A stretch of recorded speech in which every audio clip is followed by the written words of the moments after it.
everyone, it's Adrienne Sherry here. Today I'm going to break the ice with Brodie Barrick, our new goaltender for the Summerside Western Capitals. So Brodie, can you explain the process by which you became involved with the Western Capitals organization?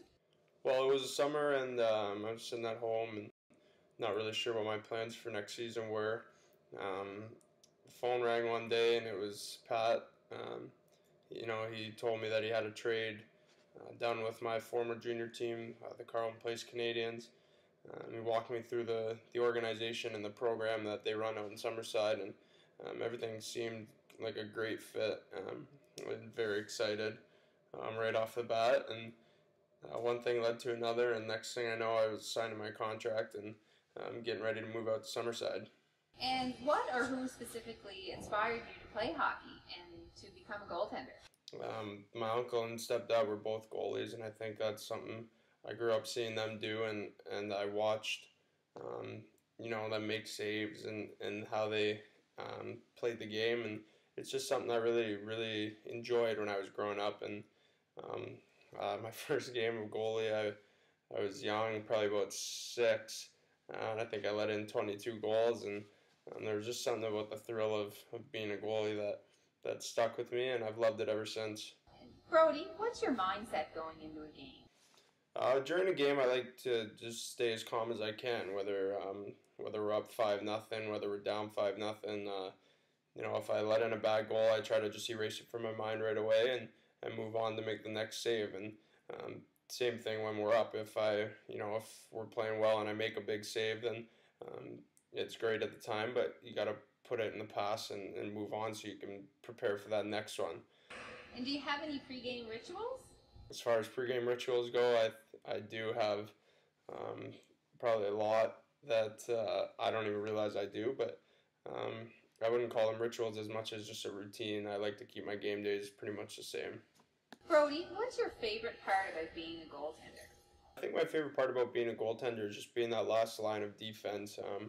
I like to be able to be there for my teammates, if they need me to come up with a big save or hold down the fort for them. But at the same time, I like knowing that all my teammates are going to go as hard as they can for me, whether it be block a shot or pick up a guy in front of the net. Do you have a favorite goaltender moment? I would have to say winning the All-Ontario Championships in minor bantam. That was a feeling of a lifetime, but hopefully we'll have another championship this year that I can call that favorite moment soon. What would be your best skill if you were a forward rather than a goaltender? I think if I was a forward, I would perfect the dump and chase, or dump and change rather. Get to red line, dump it in, and let our skilled players go on the ice. And what are you most looking forward to as you prepare to join us with the Summerside Western Capitals? Words I don't even think can explain how excited I am to get out to Summerside and play for the Capitals. I've heard nothing but great things from everyone I've talked to, whether it be the city of Summerside or the hockey organization or the arena or the people. I'm just very thrilled to be a part of a great organization in such a great town. Obviously I'm very excited to come to Summerside and win hockey games and hopefully go as far as we can and bring a championship or two back to Summerside. As a 94, are you looking forward to playing a leadership role within the team? Absolutely. I feel myself being a leader is always something that I've had those traits in me, whether it be keeping the guys up in the room if we're having a tough game, or trying not to let the boys get too ahead of themselves if we're having a good game. But also with the younger guys, I know in my first and second year of junior, there were older guys that were there for me to help me out when I needed something, whether it be to help me go talk to the coach or just give me a few tips in the room. So absolutely, I'm very excited to be a leader in the room, and hopefully I can pass on some knowledge that I learned from older guys onto some of the younger guys on our team. So Brodie, coming out of the OHL, what skills are you bringing to Summerside? I think I've learned a lot in my 2 years in the OHL with Sarnia. I think the biggest thing I've learned is how to handle adversity.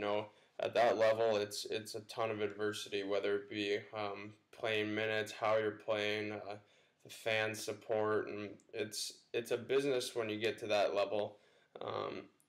And I learned a lot about myself on how to deal with tough situations and also the successful situations. You can't let your highs get too high and your lows get too low. So I think that's one thing I really learned, that can also make me a better hockey player and a person.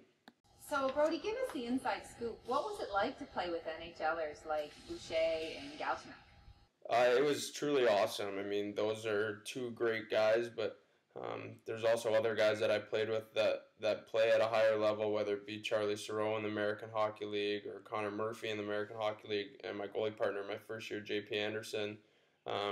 It's awesome to be with those guys at the rink every day and see their habits on and off the ice, and especially myself as a goalie with shooters like that, it makes me a better goaltender just by being out there with them.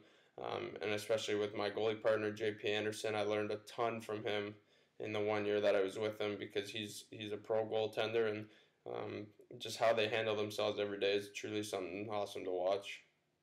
So can you tell me, what was the most memorable game you've ever played in? Looking back, I mean, I've played in a few memorable games in my life. I'd like to say my All-Ontario championship game was probably one of the biggest ones. I played in the Welland Arena in front of 2,000 people, and that was truly something. Or my first game in the OHL, I was up in the Sioux, so it was a long bus trip and had a lot of time to think about the game on the way there. But fortunately, we won, and it was an awesome time.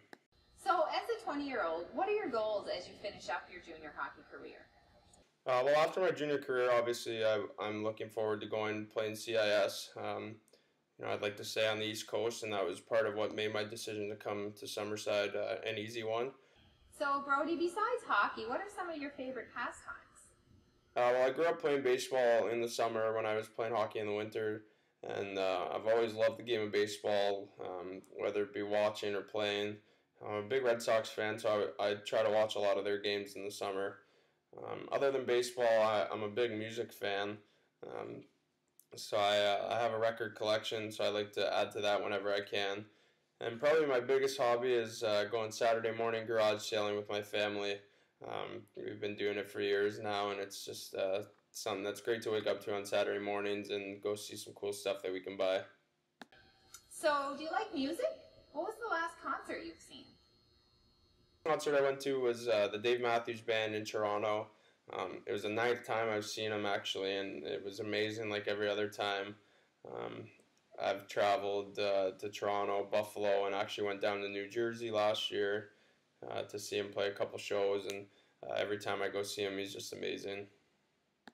Okay, as you prepare to come to PEI, I have some island-themed questions I'd like to ask you. No Googling. How many types of potatoes can you name? Not too up to date with my potatoes, but I know sweet potatoes, and I know Yukon. I believe that's one, and I'm going to go with white and red.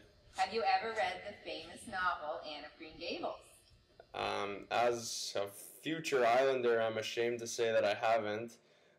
So I think before I get out to Summerside in the winter, I'll have to read through it. The Confederation Bridge that connects PEI to New Brunswick is the world's longest bridge over ice-covered water. Do you know how long it is? I myself do not know how long it is. My mom told me she does, but I told her that this was a question in my interview, so I couldn't have the answer. I know that you have to pay for the bridge leaving the island. I'm going to say it's about 4 miles long. That's a random shot in the dark, and I hope I'm somewhere near it. If you were to drive from one end of the island to the other, how long would it take you? I'm told the island's very small, so I'm going to say about an hour from coast to coast. Thanks, everyone, and thanks, Brodie. I'm Adrienne Sherry, and we've broken the ice.